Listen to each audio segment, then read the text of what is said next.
आपने बता दें कि आज साई कैबिनेट की बैठक हुई है और ये बैठक में कई बड़े फैसला ले गए हैं। सबले बड़का फैसला निकाय चुनाव ला लेके करे गए हैं। निकाय चुनाव ला लेके जिन बड़का फैसला है वो ये कि निगम पालिका और नगर पंचायत के चुनाव ला लेके ये फैसला जेमा अध्यक्ष के चुनाव प्रत्यक्ष रूप ले करे जाही, यानी सीधा जनता ही अध्यक्ष के चुनाव करही।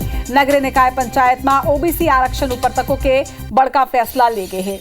तो आज कैबिनेट की महत्वपूर्ण बैठक रही से ये अहम बैठक में आप मतलब बता दें कि निकाय चुनाव ऊपर बड़का फैसला ले गए है। अब निकाय चुनाव यानी कि जनता सीधा महापौर के चुनाव करी, एक पहली अप्रत्यक्ष रूप ले कांग्रेस कार्यकाल में चुनाव कराए गए रही से, लेकिन एक बाद ले ही संशय बने रही से कि ये गांव जब निकाय चुनाव हो ही तो ये निकाय चुनाव का प्रत्यक्ष प्रणाली ले हो ही या फिर अप्रत्यक्ष। और आज साई कैबिनेट के अहम बैठक में यह फैसला ले गए है कि नगर निकाय पंचायत में ओबीसी आरक्षण ऊपर भी फैसला ले गए। एक संगे निकाय चुनाव प्रत्यक्ष तौर में हो ही, यानी कि महापौर के चुनाव करे के अधिकार ये गांव सीधा जनता के हाथ में है। जनता अपन शहर सरकार के चुनाई खुद करी। एक संगे धान खरीदी ऊपर भी अहम मंथन आज करे गए है। बता दें कि नक्सल उन्मूलन नीति ऊपर भी माने जाते कि कैबिनेट में अहम फैसला ले गए है। तो जानकारी लगातार IB24 आप तक पहुंचाते हैं, लेकिन आज कैबिनेट फैसला में जिन सबले बड़का फैसला ले गए है ये फैसला निकाय चुनाव ला लेके हुए है, जेकर चुनाव प्रणाली ऊपर एक अहम अंतिम मोहर लग चुके हैं। अहम फैसला ले गए है कि अध्यक्ष के चुनाव प्रत्यक्ष रूप ले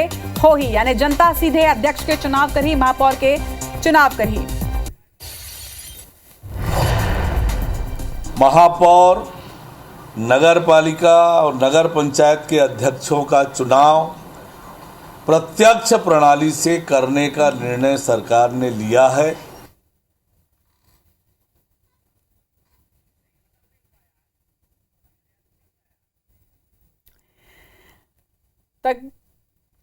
डिप्टी सीएम अरुण साव ये जानकारी दें कि कैबिनेट में का कुछ अहम फैसला ले गए हैं। संगे डिटेल जानकारी के संग हमारे संवाददाता राजेश राज हमारे संग में जुड़ गए हैं। राजेश, लंबा बेरा ले इंतजार करे जात रही से कि आखिर जिन निकाय चुनाव होना है वो कौन से प्रणाली से हुई, प्रत्यक्ष या अप्रत्यक्ष। और आज कैबिनेट मीटिंग में ये बड़का फैसला सामने आ चुके हैं। एक संगे औ का कुछ महत्वपूर्ण निर्णय आज कैबिनेट के मीटिंग में ले गए हैं।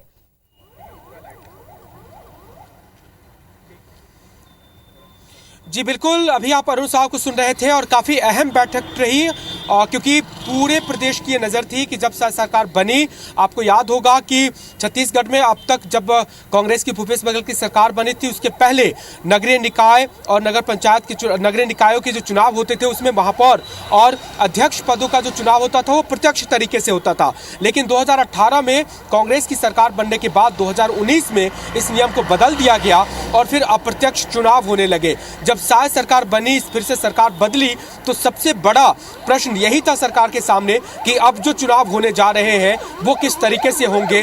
और देखिए साय कैबिनेट में ये फैसला हो गया है कि प्रत्यक्ष चुनाव होंगे, यानी जो प्रदेश के 14 नगर निगम है उसके महापौर प्रत्यक्ष तरीके से चुनेंगे। जनता 2 बार वोट करेगी, एक पार्षद चुनाव के लिए और एक महापौर चुनाव के लिए। इसके अलावा नगर पालिका और नगर पंचायत, वहां पर भी जो वार्ड पार्षद चुने जाएंगे, अध्यक्ष चुने जाएंगे, वो भी प्रत्यक्ष होंगे, यानी अब पार्षद से महापौर या अध्यक्ष नहीं चुने जाएंगे, ये तय हो गया है। और डिप्टी सीएम ने यह भी कहा कि इस नए बदलाव से जनता को फायदा होगा, वो अपनी पसंद के प्रशासक नगरीय निकाय या फिर नगर निगम या नगरीय निकायों में चुन सकेंगे। तो ये बड़ा अहम फैसला है निश्चित तौर पर राजेश, ये बड़का फैसला। लेकिन एक संगे निकाय चुनाव पंचायत चुनाई में ओबीसी आरक्षण लेके भी कुछ अहम फैसला लेके ओकर बारे में भी जानकारी हमारे दर्शक मल्ला दो।